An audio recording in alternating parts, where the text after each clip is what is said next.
Hello, hi. Hello, my name is Chris Vera. Welcome to my YouTube. Tonight it's Tuesday, March 22nd. It's 9:02 p.m. Where I'm about to talk about 90 Day Fiancé. Before the 90 days, we're in season 5 or in episode 14. We're done.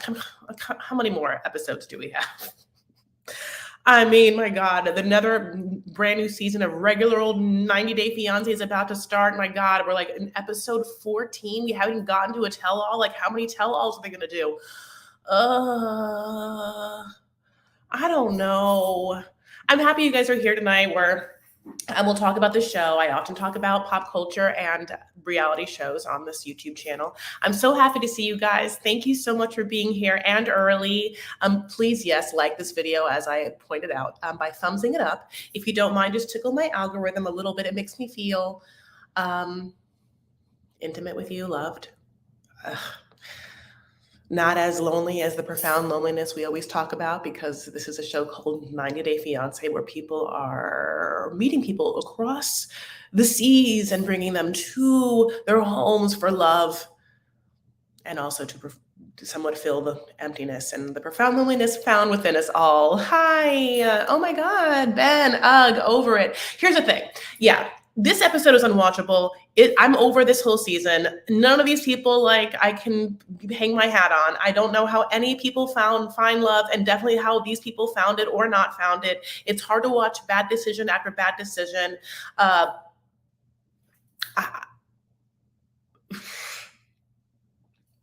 Yeah, I just found a lot of the Memphis Hamza scenes to be unwatchable, and the Ben thing is crazy. So we will get into it. Oh, Honey Rider, hi. Mickey's here. Lisa's here. Hi, Diana from Las Vegas. Honey, did you see Ben was suspended from his job?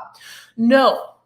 I didn't see that. Now, of course, we can talk about that in the Mahogany to start. No, I didn't see that, Marie. The big news that I knew about, and that's even extra layered, was, of course, he was arrested on a warrant this week, my loves, for an outstanding probation. No, wait.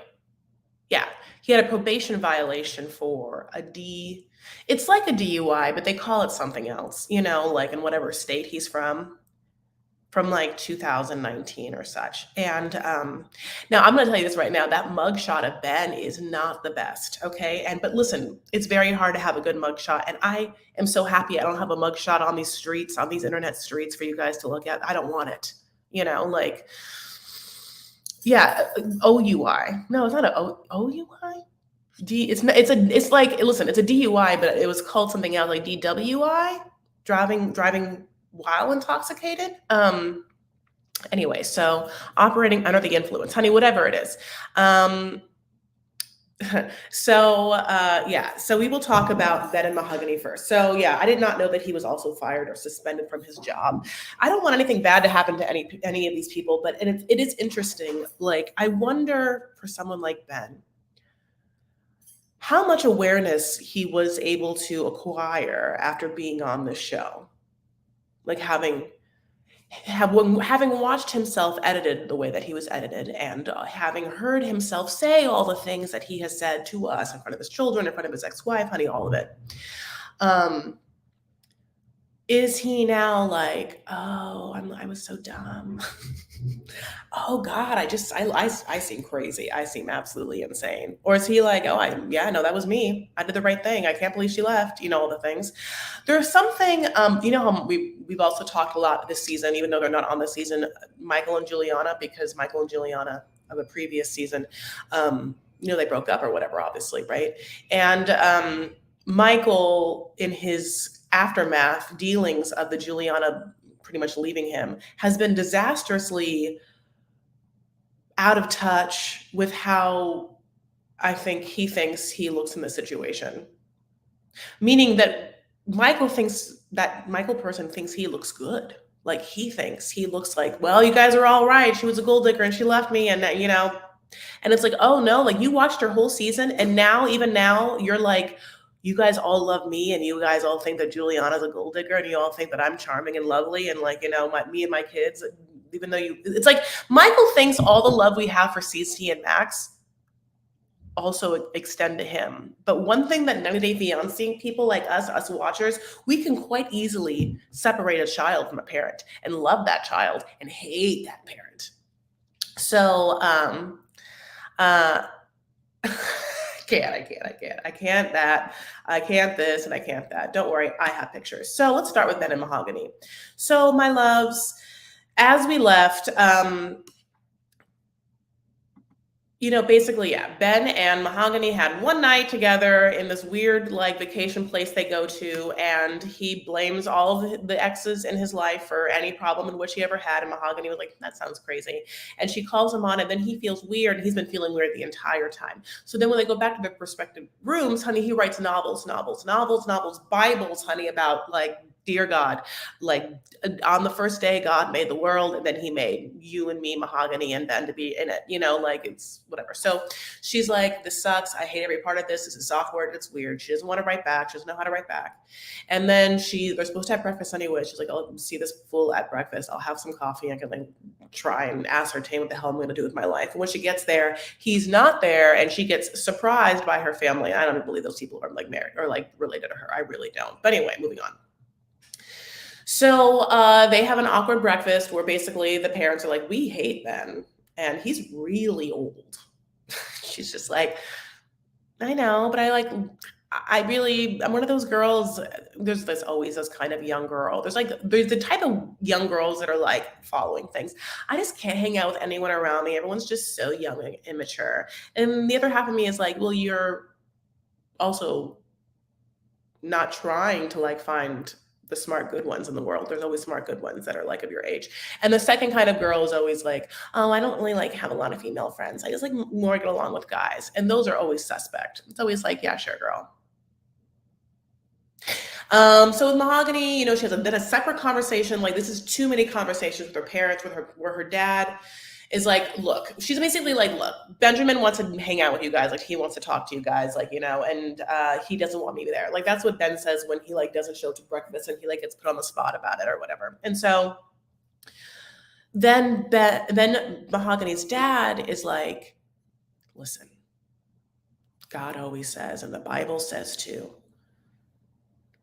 thou who are blessed is the person that listens to their dad and not their dumb, weird ex-pastor boyfriend. That's what Jesus said. The letter of Jesus to the Minnesotians. You know what I'm saying? Like, when he throws the Jesus stuff back at Mahogany, I kind of, like, low-key felt a little sorry for her. Like, Jesus, she's getting it from left and right. The other half of me is like, this whole thing's fake. Okay. So after that conversation, then we get Ben, who thinks he's going to now meet with Mahogany's parents, right? So Ben decides to show up. He's in Lima, Peru, or whatever, God bless, San Bartolo, dressed now, and I don't even have the picture, in this cultural poncho cardigan, not a poncho, it's a cardigan, that reads very female, and a sombrero hat. Okay. The cardigan's too short and also too tight. It's tight around his very muscular arms, like, which, as he said, is, like, low key a little bit of his fashion choices. He likes to wear tight clothes so that he has, like, bulging muscles, and that is what's happening in a certain way in this sweater. It is tight. So then Mahogany, like, comes and, she's like, guess what? Dad's not coming. He wrote this note instead. And the note's, dear Benjamin, like, I could not come as I had an urgent fill in the blank.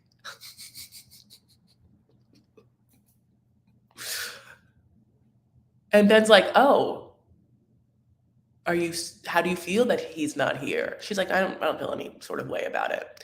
But I can tell you right now, I hate you. And I don't want to be here at all.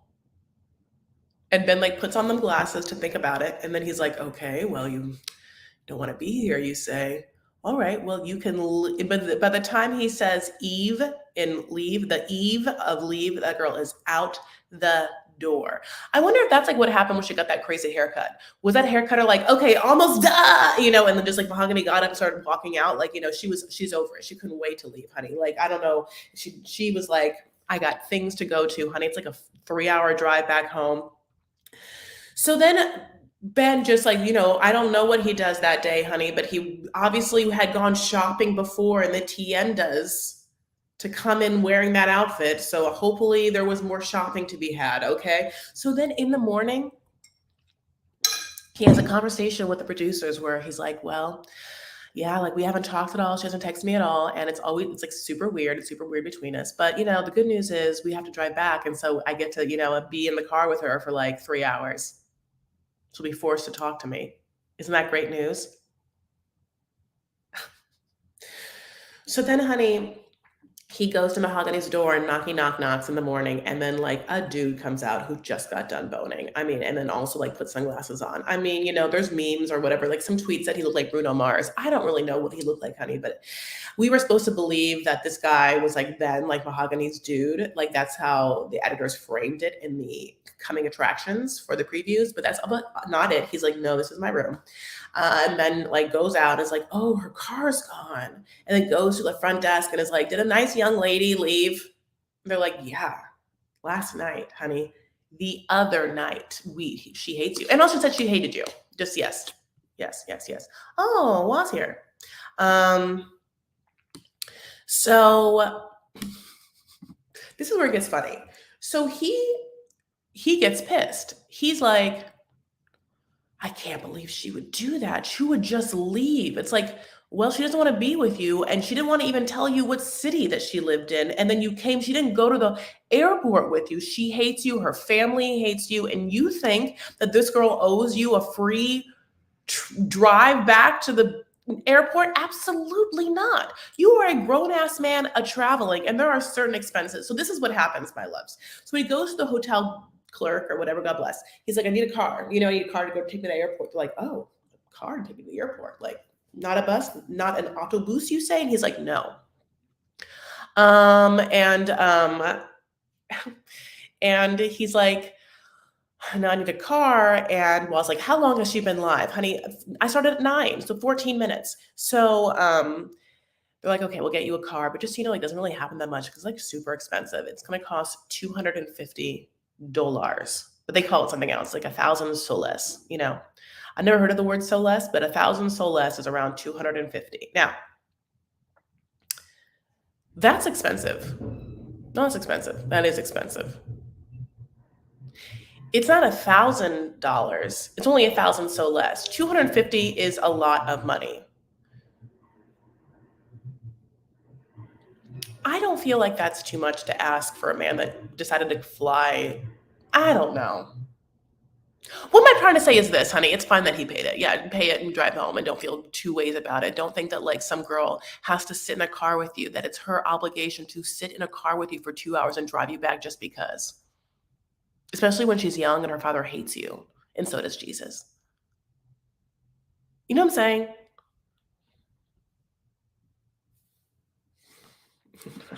Yeah, acting like he, They have Mahogany and Ben are constantly calling each other immature. Oh my God, I can't believe the other one's so mature. The other one is so mature. Now, LOL, they're both immature. She's not super mature. I'm sorry, a super mature person wouldn't have that haircut. She doesn't have to be mature. She's like 22.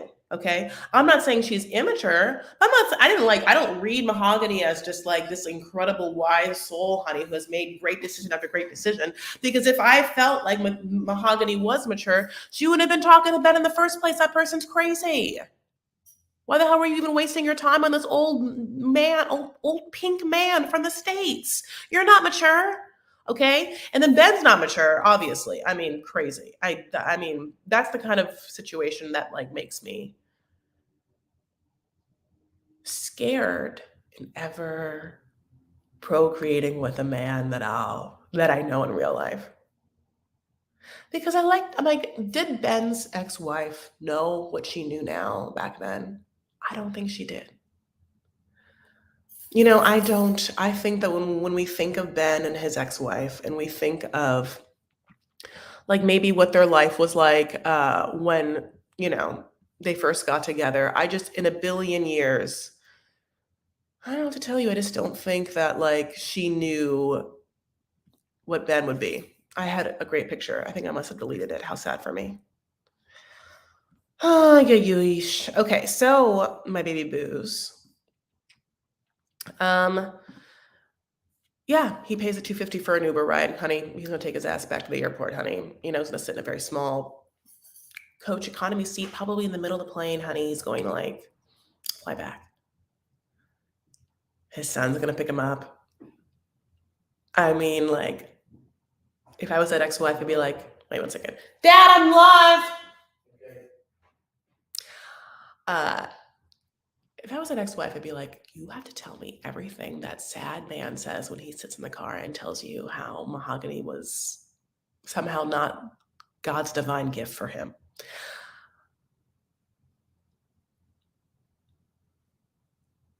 I want that for her, you know? He never confronted her on fake pictures, Airbnb, and the 1,000 he gave her. Yeah. Later on, he says what? That like she had just moved into that Airbnb because there was like a situation where it's cheaper in the wintertime. And so she had been living there for a little bit. If you can afford to get down, there's 250 isn't much. It's about the cost of an excursion or a half day spa day. I mean, absolutely. Absolutely. Listen, that's money is easily spent by him for him not to make that woman feel uncomfortable for not nary 15 minutes more, not especially not 2 hours or whatever their drive is. In the preview for next episode, it looks like they're gonna kiss.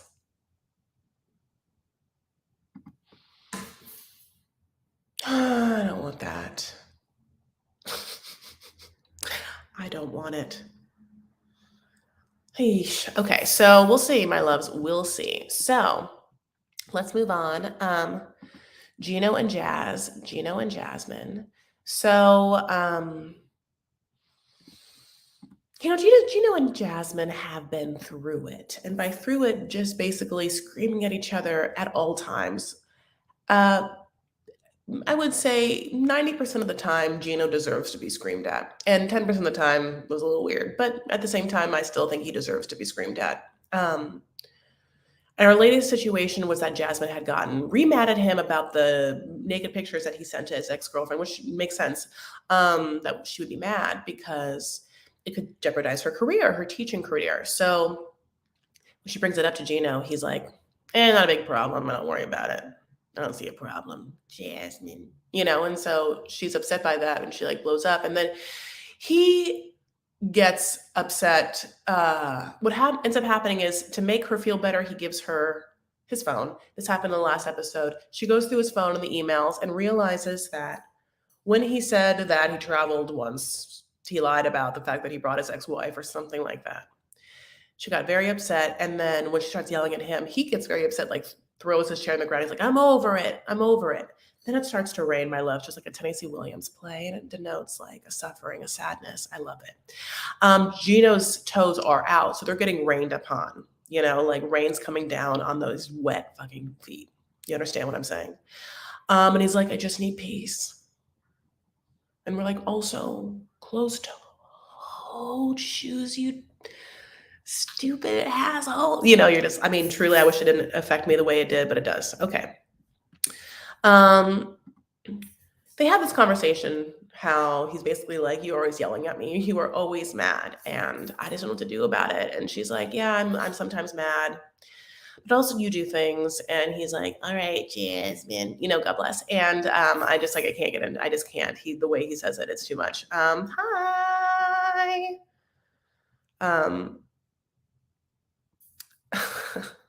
So she's like, I'm sorry, like you really do, like I'm sorry about that and I won't attack you anymore, like blah blah blue. And then they feel better about it. Like then they're like back on track and suddenly they become like the most loveliest, doviest couple on the whole show.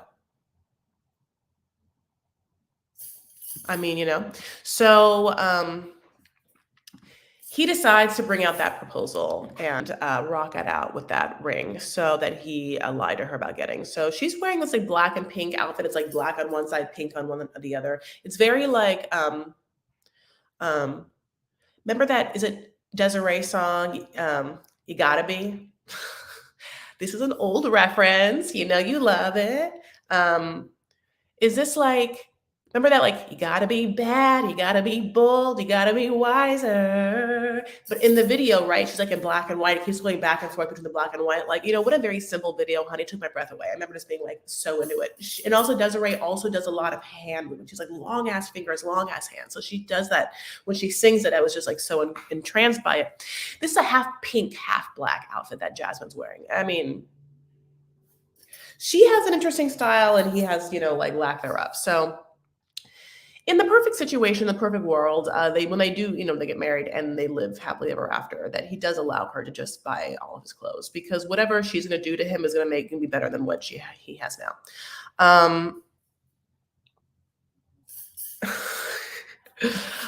Okay, so he pulls out a ring and it's in like a plastic rainproof ring box. I said never seen a ring box by that like that. He brings it out and he's like, Jasmine, will you marry me? And she's like, yes, Gino, of course. God bless. So immediately after, he's like, do you like the ring, Jasmine? And she's like, well, and my fingers are very small. So, like this is a little big. And I don't know if that's a diamond. And when she says that she doesn't know if it's a diamond, it cuts to Gino, honey. And he's like,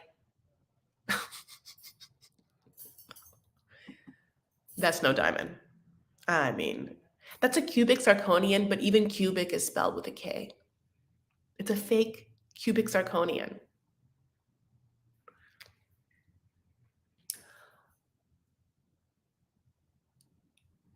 He's like, it was the prettiest ring. I don't know a lot about jewels. I don't know about diamonds. So, they told me something, I bought it. Anyway, that did make me LOL.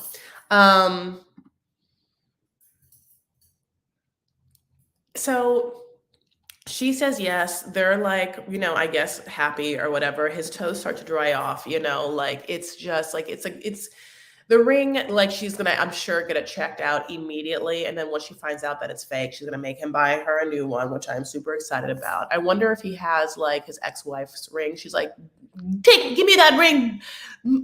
Let me melt it down and put that ring into my ring so I have that ring and my ring.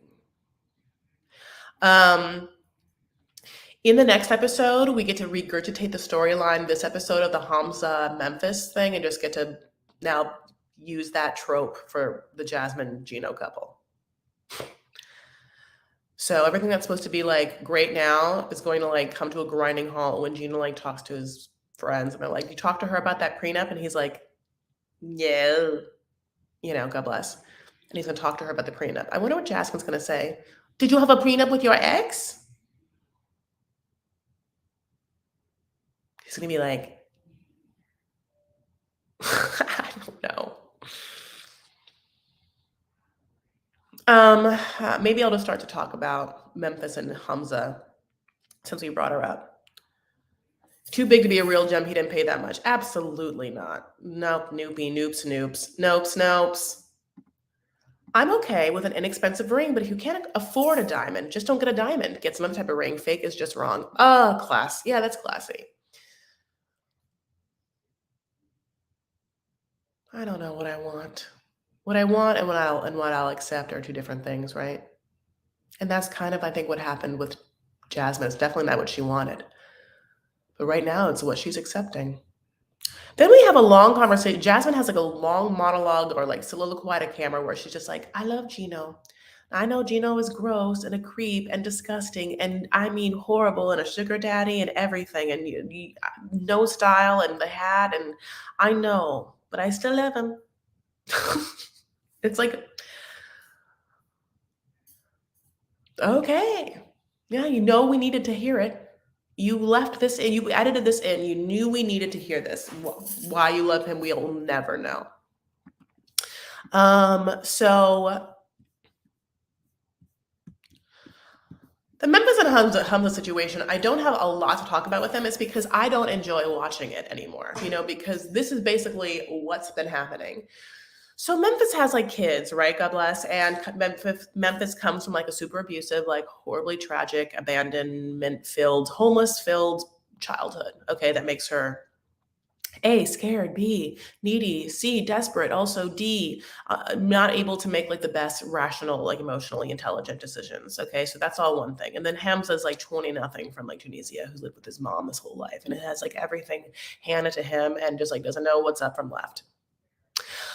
Okay, so this whole time, Memphis is like, Hamza, we're getting married, even though you've lied to me. And Hamza, we're gonna get married this trip or never getting married. I am forcing you to get married when I want you to get married, which is immediately now. There's no other way. I won't accept anything else. So this is where it also ggets confusing. Earlier on in the season, she had talked about the prenups. She had done some sort of um, like background preliminary homework that she needed to get a prenup and like she would have to talk to him about it, but like not enough to like know that she actually had to like get it done. I don't really know what to tell you by a certain time. I think that she literally, I said this before, it felt like she thought, no, I'm just gonna tell him about the prenup. And then like a day before the wedding, I'll go to my internet, I'll have that nice lawyer send me a PDF, I'll hit print, maybe it's in an internet cafe, I'll print it out and I'll get him to sign it. Maybe I'll scan it back and send it to him right there, and then I'll like check. I would have done it. And that's what she does. But when she talks to that internet lawyer, he's like, "You can't do that." It's weird. Do you think you can? So now she and the producers have like drawn up the storyline that she's going to have to like tell him that she has to either postpone the wedding or get him to sign a postnup, which isn't as great for whatever reason. And so to do this, she then goes off one night and is like, I can't spend the night with you. I have to think. Then comes back the next day and they're like in the celebration for the wedding because the wedding's going to happen like 2 days from them. And they're in like a full Tunisian affair of like wedding celebration, which is usually 5 day, honey. She walks in and they are la la la la la-ing, and I can say that. I'm like Arab, but they are like full on la la la la la la. They're dancing, honey. They're like singing. It's like singing about fish, singing about the prophet, honey, singing about discarding the bones of the fish to their enemies. Just like a lot of singing. They all know the words. It's a la la la la la. She gets there. She's awkward. She's like, hi. They're like, woo. Everyone's there. They all have hats.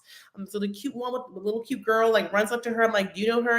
Everyone's like treating her, so lovely. She's like, oh my God, I can't tell them. I have to like postpone this wedding. And this is like the only time in my life I've felt like genuine love and happiness and family togetherness. And so she doesn't say anything. And then they dress her up, honey. They put her in this gold face jewel.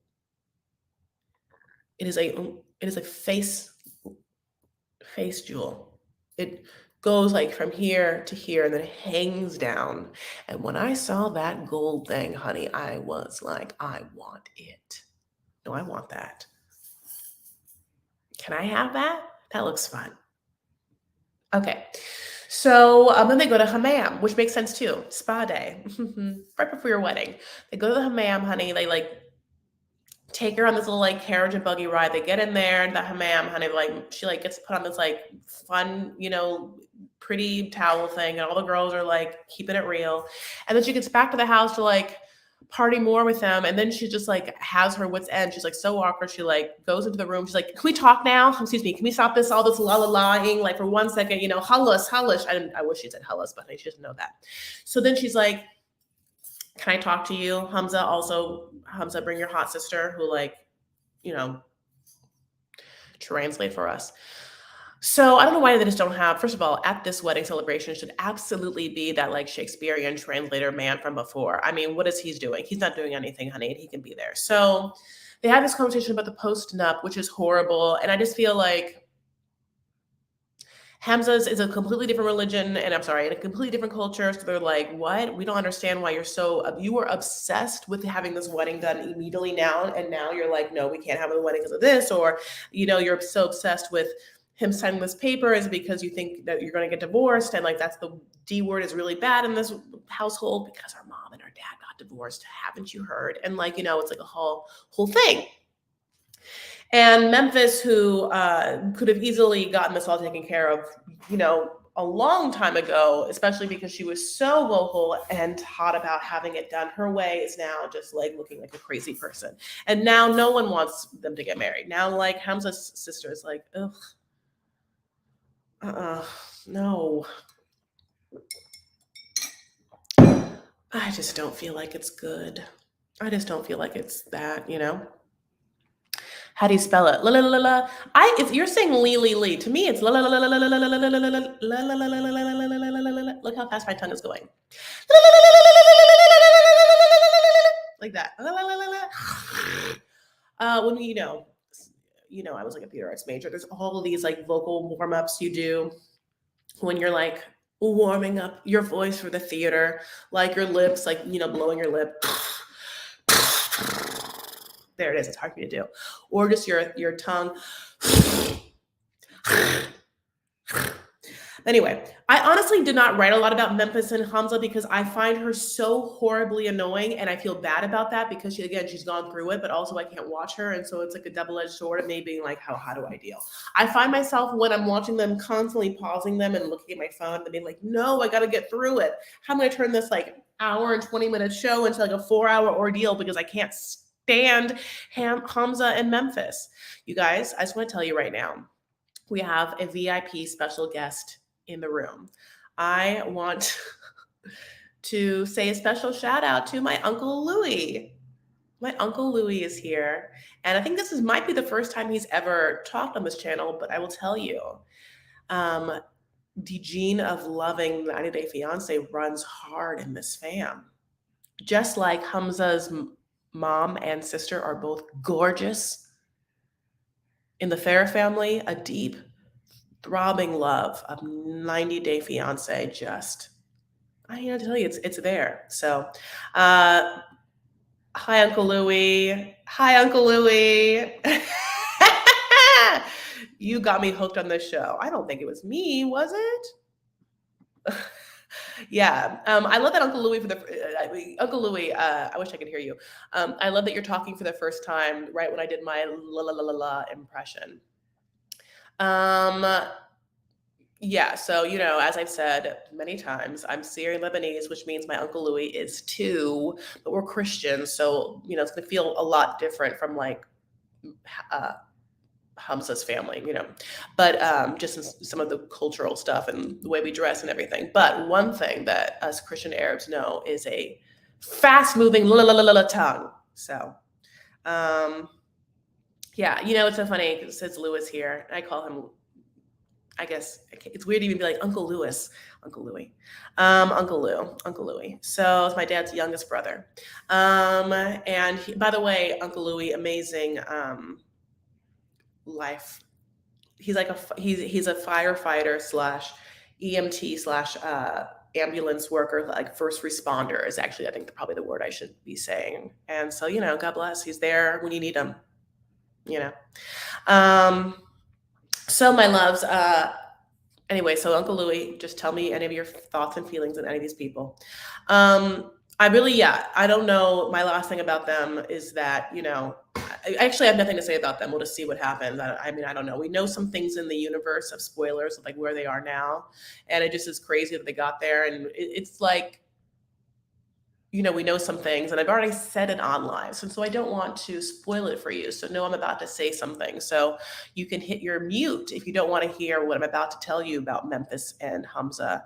That is something that already happened after the season ends. So 5, 4, 3, 2, 1. What does that baby look like? They've had a baby since they've had a baby. They have a baby.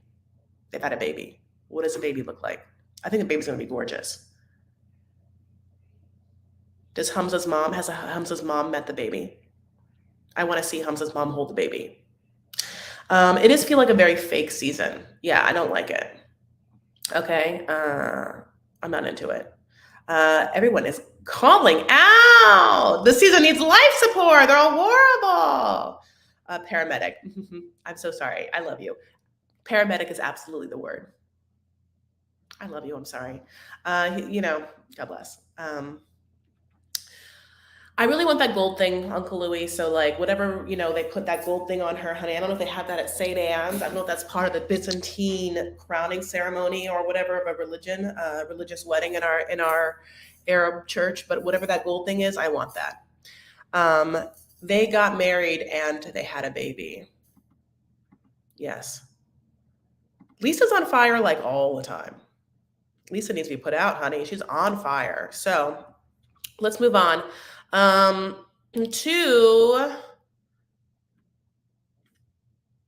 Kim and Usman.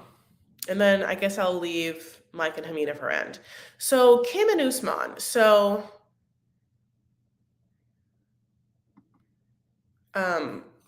we get Usman having a conversation, and this feels so fake. So this is like definitely what we're talking about, Lindsay.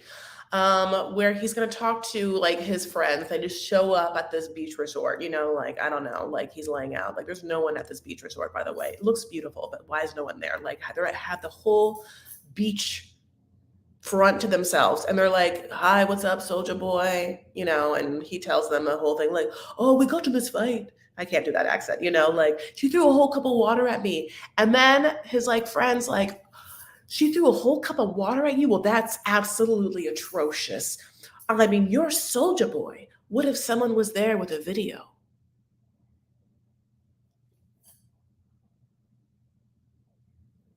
I mean, what I really need someone to tell me is someone who has feet on the ground to look me dead in the eye and tell me that Soldier Boy is a whole celebrity over there. Is he? Is it? Is he? Is it a thing where wherever he walks, in whatever fake Louis Vuitton he's in, people are like, there he is, Soldier Boy of Soldier Boy fame.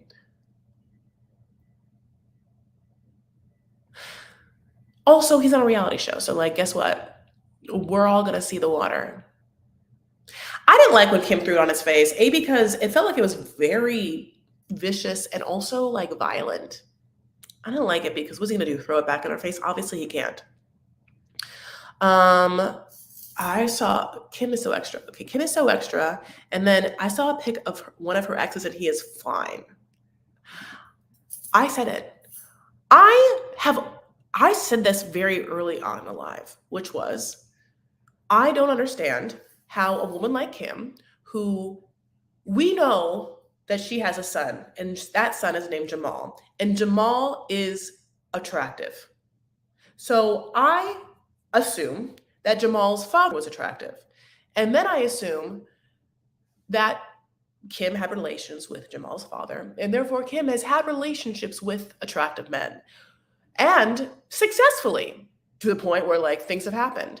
And why is it that this woman now does not understand or not know what it feels like to have a man attracted to her or not attracted to her? Like, how is she like so desperate over Usman and Usman's various yams or root vegetable body parts? You know what I'm saying? Kim was on IG today and was super pissy. She, I think, has felt defensive a lot about the way that she's portrayed, which is desperate and needy and somewhat horrible. You know what I'm saying? So, oh, I was talking about Memphis's fine ex, but yes, his Kim's son is gorgeous. Oh, I didn't realize that. Okay. So yeah, they have this conversation again, the fake conversation with the friends, and then we go back to Kim's room, honey, and Kim is getting ready because she is supposed to be leaving the next day. She didn't actually leave when she said she was supposed to, right? She kept being like, "I'll leave tonight." And he was like, "Safe flight," and this is now the next day, so like she didn't leave. God bless.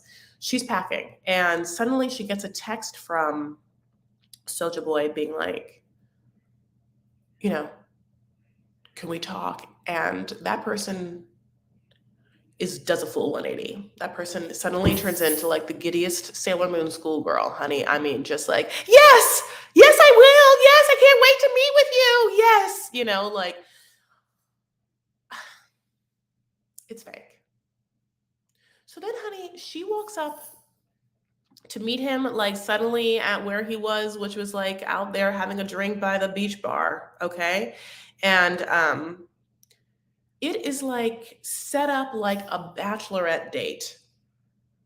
You know, like a private dining bachelorette date. It's like white tablecloth with like red napkins and like red roses, and like maybe there's like a candle on the floor and there's like red petals like leading up from a thing. She sits down and she's like, I don't know what's happening. This is so weird. What is it? It's not the grand gesture that I've been wanting and hoping for my whole life. No, it can't possibly be. And then he comes up, honey, he's rapping and he made a song about her.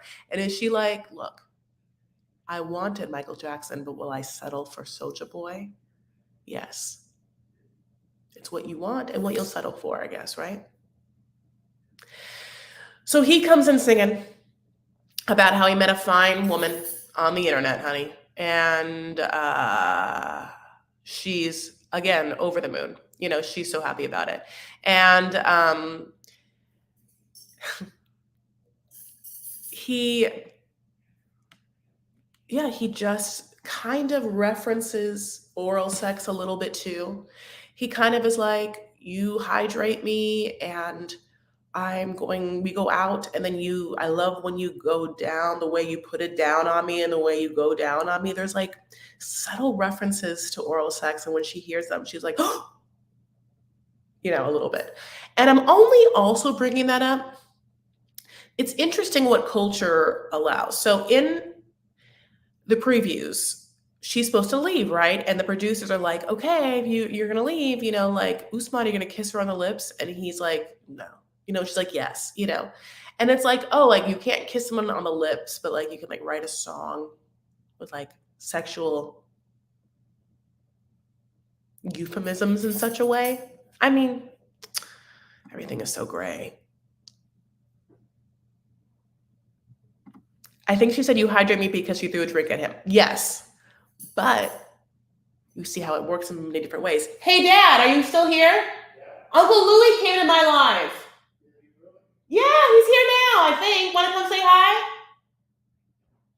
Uncle Louie, are you still here? Oh, Dad. Dad's just coming in just to say hi to his younger brother. He's not, he was talking to me as a conversation person, so you're not going to see him. Okay, he's just going to see you. I think he's my older brother. There he is. Uncle Louie. That's my older brother. No. See, everyone's talking to him now. Everyone's like, your uncle's here. I know. But everyone loves you too. Say hi to my friends. My friends. And I said fans. I went friends. Okay, guys. Have a nice evening. And don't believe anything Louis says. He's scrolling the internet. Scrolling? Yeah. He said, "Yep, yay!" Uncle Louie, He's trolling me. Trolling is a word. Yes, yeah. My dad he's still alive. He said he's still alive. Yeah. Hi, Chris's dad. Trolling, scrolling, same. Yeah. My dad went to this Arabic restaurant in Laguna called Gigi's Bistro with people that my Uncle Louie maybe knows. And he got home, and honey, I guess, he couldn't wait to take off that shirt.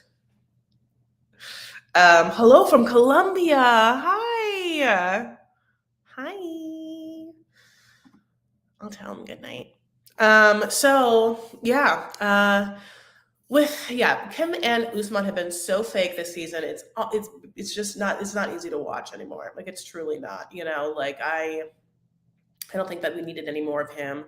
He was, and the funny thing is, we didn't really need him. He was by far the more boring person. Kim is fascinating, and we could really get into like Kim's history of, obviously her military history and her dating history, and I would be into it, So, yeah. And finally, let's move on to Mike and Hamina. Well, what a very tragic cringe fest I mean, Kim heard "Safe Flight" from the last episode, and we all wanted her to hear it and leave. And we also wanted Mike to hear it, not just from us, but from Mike's own friend, who were like, "Please leave, Mike. She hates you. No, she listen. That person hates you. I don't know what to tell you. Like in English, let me say, she detests you. She finds you disgusting. Like absolutely. Do not stay." And all Mike did was stay harder. Stay harder is what he did. He stayed. I mean, it's such an interesting situation. Hamina definitely feels like she does not want any part of him anymore in her life. I don't know why she extends this olive branch of like, no, you should stay. I don't want space and stay and see, we can work on things. And then she has sex with him that night. And then the next day, it's like she was like, oh, you know what? My bad. Absolutely not. I can't do it. Like, I know actually, you know what? Nope. I forgot what it was like, and now I remember, and I cannot. I mean, she is just like unabashedly mean towards Mike, insulting towards Mike, unable to have any sort of veil of cordialness. I mean, she's like, "You're ugly. You stare at me. You look like an owl. I don't want to be with you. I don't want to sleep with you. I don't want to have sex with you ever. You disgust me. You're crazy. You're gross. You smell. Everything." And then Mike, after everyone has been like, "You should leave," he's like, "You know what I should do? I should go talk to her mom." Now she has already told her mom that like, I won't sleep with him, and the mom's like, that's what you should do if you want to be with him, I guess in a way, which is, I guess, also not be cold to him. It becomes this conversation that Kamina is quote unquote cold to Mike. And of course she is. It's not just like that she won't sleep with him. It's truly the fact that Hamina obviously finds Mike not attractive and somewhat disgusting. She doesn't want to be with him. Now, why she doesn't tell him that? It's the only possible excuse is that she wants financial help. But in this situation, what ends up happening is Mike talks to her mom, who is trying to buy her daughter time by being like, give her some space.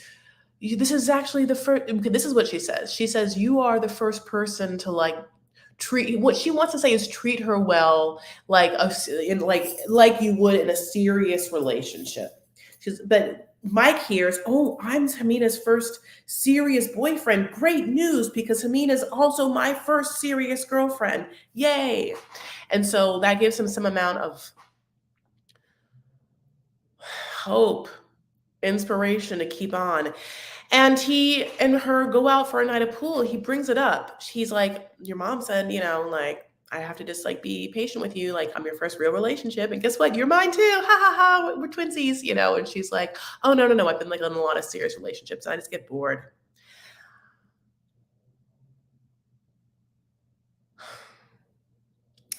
Then they go and play pool, and for a moment, I think that things are going to be good. Like maybe he can show her something that he's good at or whatever. But like, no, it's not good.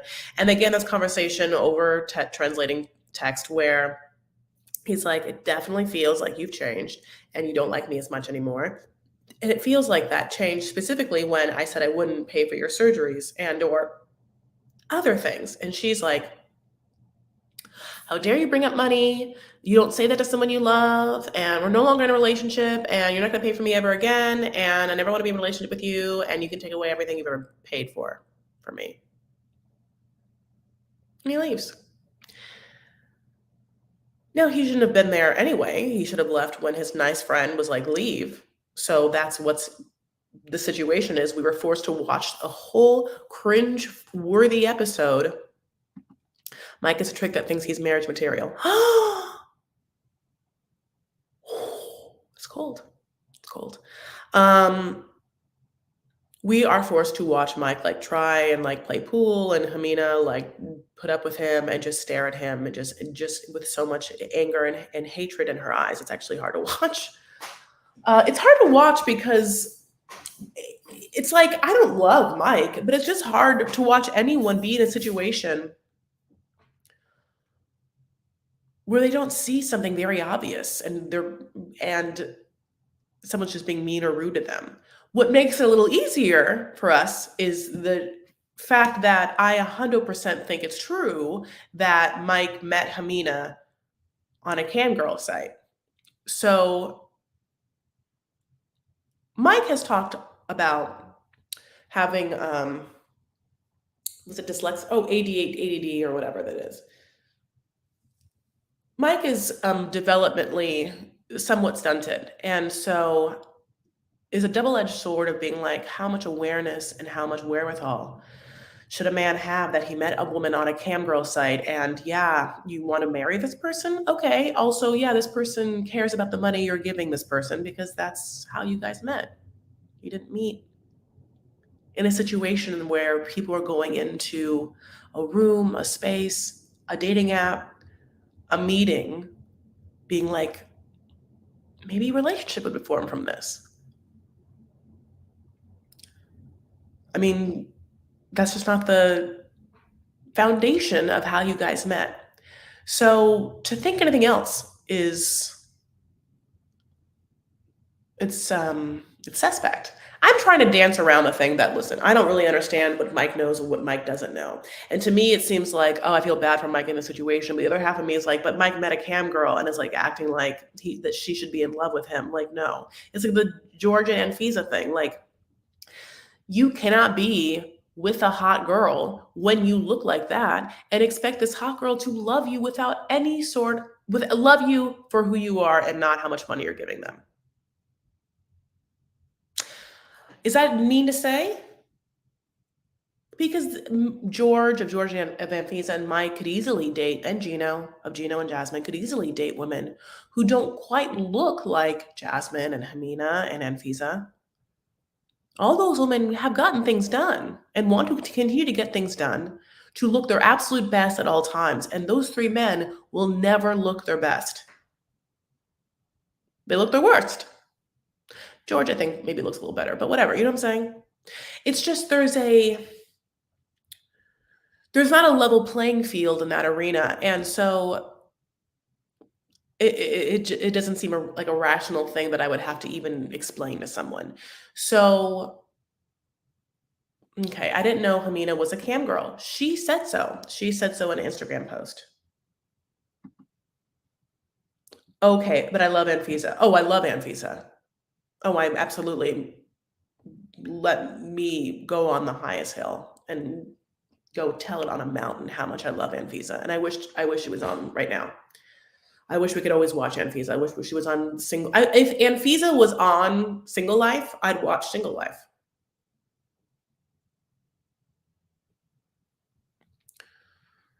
Hey, people, I know who the perfect woman is for Mike. Who is the perfect woman for Mike T. Jones? Hamina? Listen, yeah, Mike didn't want to like give Natalie the life Natalie wanted, you know. Now, whether they met on a cam girl site, I'm not quite sure. T. Jones, I want to know. I keep putting up your comment.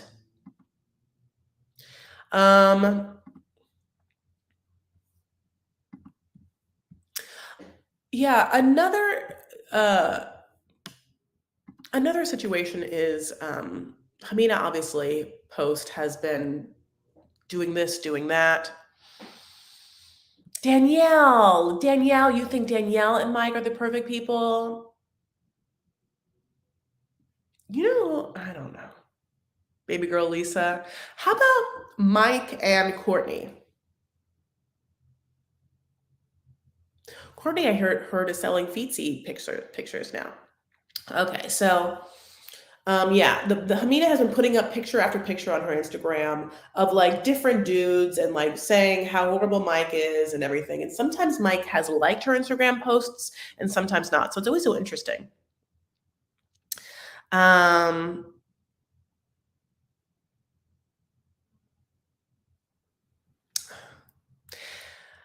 I forgot that I have. Remember, I told you that I'm having a bee problem. The bees are still here, and I can hear them right now. And I forget that I finally. This is like so sad. I mean, like I hate to end on a downer. I actually am done talking about the show. Talked about all the people. So, little life update. Um, I I've spent 3 months trying to find compassionate, conscious bee people who will come remove a hive of bees and then not kill them, right? Like do something like relocate them or give them to someone who wants them or just not kill them. Because bees are like, part of the ecosystem and like whatever. They're like dying. Bees are dying. That's what I read. So I'm like, I cannot just like I can't like be a part of this. There actually are no one who will come and just take bees from a structure like on your roof. People who will come and like relocate bees, they want the bees to just be like on the ground somewhere, like in a tree, like not on a structure. So I had to call a pest control person and just like bite the bullet. I ended up talking to two other conscious bee people and being like, no one will come and get these bees off my roof. They're like, I know, I know you're gonna have to call a pest person. And so I feel so bad about that. Like, I don't want to kill all these bees. At the same time, the bees are everywhere in this house all the time. I've gotten stung, like, all the whole thing. So at 7 a.m. tomorrow, like, the tragedy of these bees, like, comes to, like, hopefully some sort of end as, like, someone comes to take them away. Courtney, the guy that dated the Spanish guy? Yes. So Hamina is a bit full of herself. Yeah, absolutely. I mean, Hamina, I think is, however, at the same time, I think that maybe she's used to dating more attractive men. And I think that she was somewhat embarrassed by Mike not being either attractive or B, cool enough. You know what I'm saying? There was an element where I feel like wants to be like, oh, I have like tats and I like hang out with cool guys that like also have tats. They don't stare at me when I sleep like little owls. Um, but you are a queen. Why are they bothering you? They gather to be close to you, Chris Farah. I love you so much, Lisa. Oh, listen, they're not protecting me, honey. They're protecting this other queen, and there's only room for one queen in this house. I'm gonna take them down. All them bees. Hamina is average at best. Yeah, no, I don't think Hamina is like, yeah, I think that Anfisa, I mean, no, I don't know. I mean, I don't want to judge women, but like, I think that Hamina definitely has, a certain amount of like, vanity to her. Hamina was forced to put up with Mike because of her family. Yeah, yeah, yeah. Even like her mom is just like, you are so dumb. Think of your children. Hamina's like, meh. When Hamina's like, how dare you speak of this money? How dare you say this to me? And like, it's a little bit like, Hamina, come on. Just at least in your confessionals with us, just be real. How like he said it and you were like, yeah. You have no problem being like, yeah, I don't like you anymore. It's like, why are you now going to be like, how dare you speak of money to me? It's crazy. How dare you insult me in this way? And I don't know what to tell you. We'll see. We'll see how many tell-alls we have to watch. What a day. I love you guys.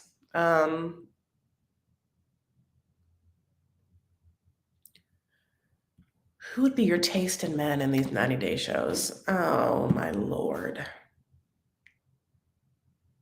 Omar, the hot Syrian dentist. Remember him? Omar and Avery? Omar, what a prince.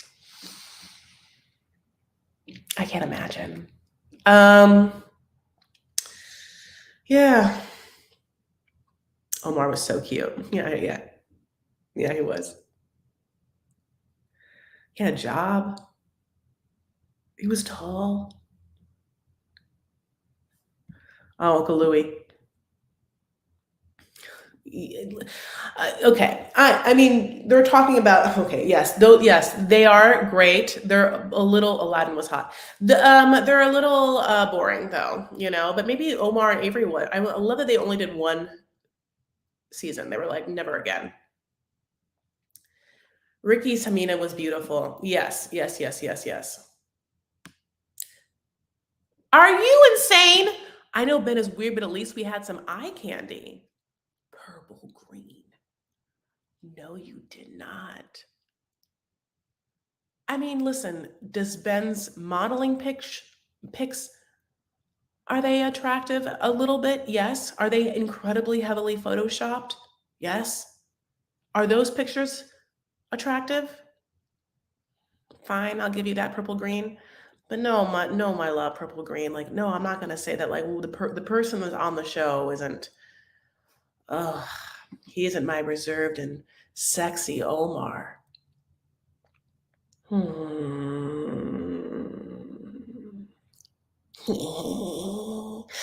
All right. Well, what a day. What a night. You want to take a little breath? We are going to, I'm going to go to bed. I have to like deal with these bees tomorrow morning. Right, dog trainer? Thank you. Same page. And I really want us all to have a great week. I really want us to like be able to heal ourselves from the Mike and Hamida cringe fest and be able to like go on with our lives. And we have to prepare for the brand new season of 90 Day Fiancé, just regular 90 Day Fiancé. So we have a lot to do. So let's expel, take a breath together. I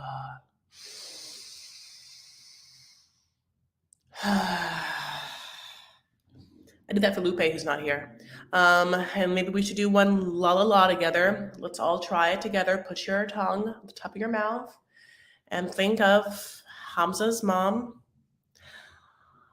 Oh, how beautiful. Hopefully you don't have loud neighbors or neighbors to get upset. I don't know.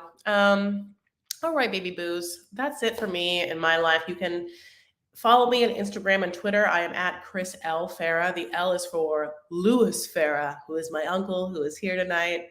And I'm so happy. Thank you so much for joining us. Well, you come a lot, but now you're here talking. Yes, you can follow me there. Of course, I have a private Facebook group. That's Vanity Farah, and I always post before I go live, which you're welcome to join. I would love to see you there. Other than that, that's it. That's it, my loves. Happy spring. Spring is sprang. Spring is sprung. Get your cleaning done. And also, I guess, my little life lesson is it's important to not only keep yourself, keep your stuff clean and everything, but also keep your side of the street clean. And so maybe there's some sort of spring cleaning that we can do for our sides of the street when it comes to relationships and when it comes to the way that we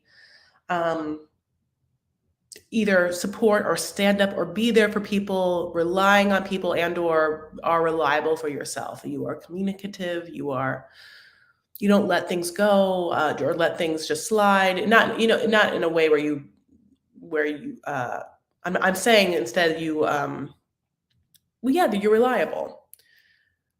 You get back to people in emails. You keep your side of the street clean. If you are single, maybe you don't ghost people. You keep your side of the street clean. You keep yourself, clean in that way. Your energy is clean, and therefore, you allow space for great things to happen, and you've exercised a certain amount of communication skills to build your own emotional maturity to handle such things. So it's really a two-way street. And hopefully, as I've said, that street is clean.